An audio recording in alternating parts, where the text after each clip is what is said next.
Катастрофалниот помор на риба во реката Брегалница, кој се случи на 1 февруари, остана без каква и да е реакција од надлежните инспекциски служби во општините Кочани и Виница.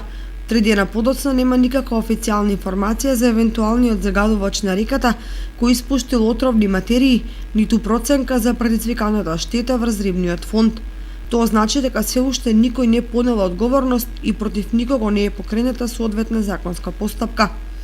Рибарите загрижени поради истребувањето на рибите во овој дел на Брегалница меѓусебно коментираат дека отровните материи во реката ги испуштила позната фирма, меѓутоа никој тоа не го потврдува официјално или по службена должност. Локалните инспектори за риболов и за екологија се оградуваат како ненадлежни за загаденоста на реките, па во таква ситуација останува проблемот да го решава регионалниот инспекторат за Источна Македонија, кој неофицијално е вклучен во разврската на масовниот помор на риба. Од првиот човек на Сдруженијето Кочански рибар, Димитар Димитров, дознаваме дека деновиве се остварени контакти со концесионерите на реката Брегалница од Виница и од Штип и дека е договорен состанок заради договарање и преземање заеднички активности за заштита на реките од понатамошни загадувања.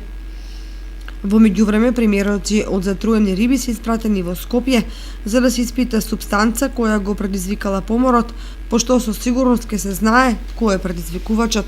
Инаку на денот на масовниот помор по течението на Брегалница се забележани голем број граѓани кои со кеси, вреки и кофи собираат затруена риба, бидејќи сметаат дека не е штетна и опасна за приготвување и јадење.